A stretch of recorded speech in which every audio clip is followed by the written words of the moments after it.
Dr. Gaudys Sanclemente is a interdisciplinary social scientist, researcher, and creative strategist working at the intersection of cybersecurity, global health, AI, and emerging technologies. She participated in the 2025 Space Apps Challenge, a global hackathon that brings together diverse teams to tackle real-world problems using NASA's open data, alongside space-based data from agencies around the world.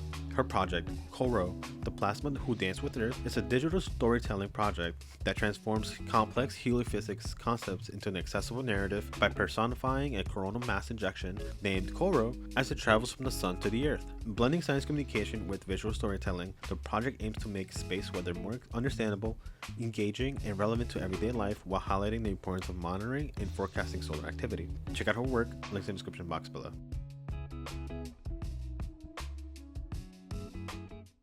Hi, my name is Dr. Gaudys Sanclemente, and my demonstration is about storytelling, taking information and translating it into more of a piece of art to impact both the worlds from children to young adults to adults. And so what my inspiration was to participate in the 2025 NASA Space Apps Challenge actually started from having graduated from the doctoral program in international studies with a focus in cybersecurity and global health. And out of my research, I ended up publishing my very first book of academia on global health and cybersecurity, where I incorporated mixed methods research, and I was able to then create network analysis mapping of the different international actors. From that, it allowed me to learn more about how to manipulate data, and I found a passion for it.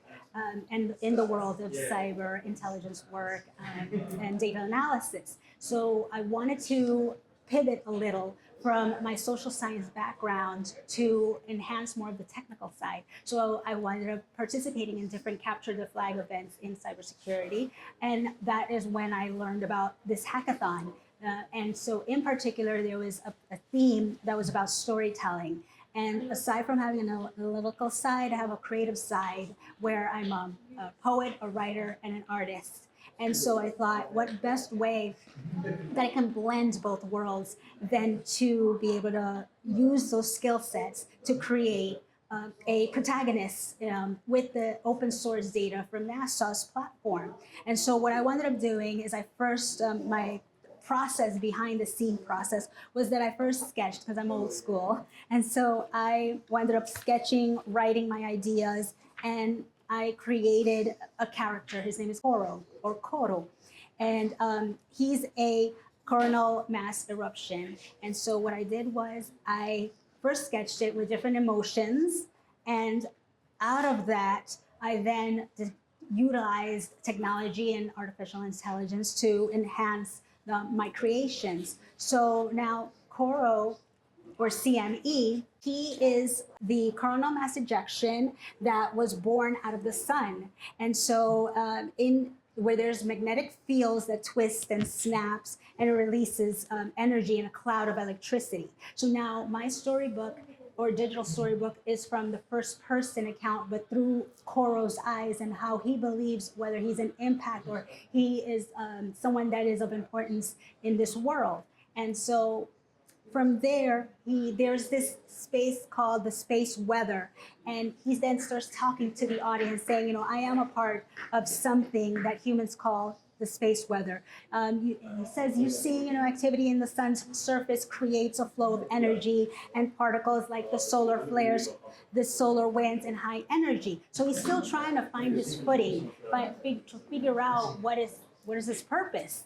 So then he is attracted, and he wants to travel abroad. But to him, travel abroad means to go towards Earth, something that's aside from where he was born, which was the sun. So he talks about surging through the interplanetary space weather as magnetic clouds outward from the sun. He then has a sibling, his brother, his big brother, is called Frankie the Flare. So Frankie the Flare travels at the speed of light ahead of him, and he's here thinking, well, my older sibling is traveling abroad. I want to follow lead. I want to make an impact. And he sees how he's emitting strong solar flares. But because Coro travels a little bit slower, he doesn't really realize yet what is his purpose in life.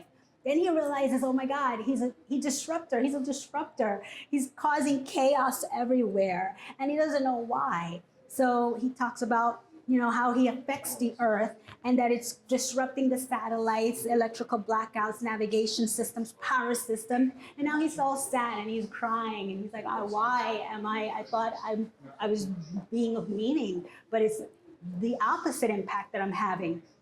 And one of the areas that he's impacting in particular is health and cybersecurity, linking back to like my discipline, where it's a huge impact in this world right now as we speak.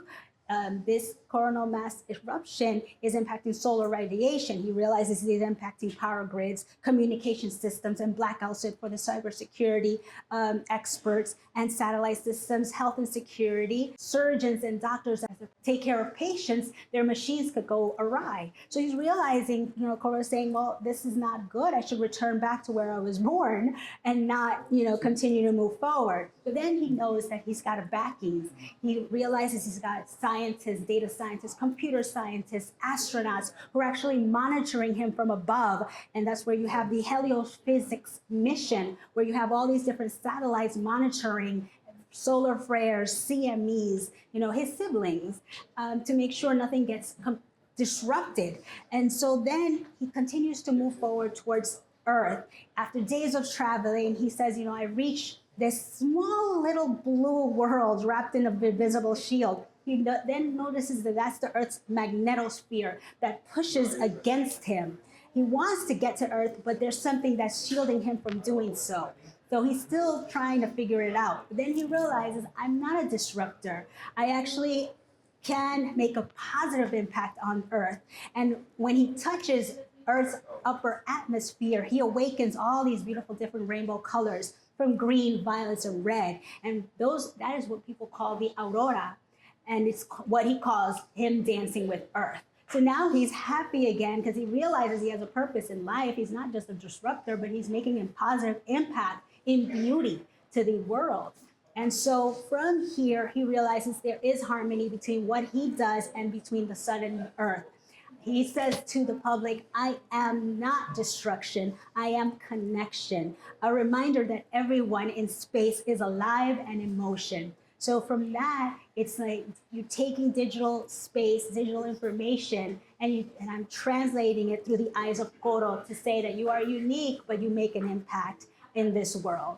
And so that was my storybook, that I was able to incorporate both worlds into this challenge, into this hackathon challenge. Was there any challenges when creating this narrative or when doing the research? Yes, so for me in particular, because I come from a social science background, it was difficult in terms of trying to incorporate more of the technological side, more of the techie side, the practical aspects. But at the same time, having come from mixed methods and conducting quantitative analysis in the original studies, I was able to know the importance of advancements in technology, of AI systems. So what I wound up doing is I took AI software. ChatGPT, for example, is one of the ones that I use. And I took my data and all of the different creative arts and I used it as an enhancement. It didn't replace who I am as a creative artist, but I incorporated it to be as a complement to what I do. So the biggest challenge was trying to blend both of these worlds, from the creative to the technical, and to be able to translate it into something like a complex issue and bringing it down so that others can relate and connect. And I think the best way that I was able to connect with individuals is create this main protagonist that's whimsical, but also talking about a very important subject matter that impacts the Earth and impacts us. How can our viewers support you in this project? The best way that the viewers can connect with me is either through LinkedIn with my name, Gaudys Sanclemente, or they can reach me through my Instagram account, Glax Arts, and that's where you can see a lot of my artworks, my poetry, my painting, the more casual humanistic side of me, and not so much the theories and concepts.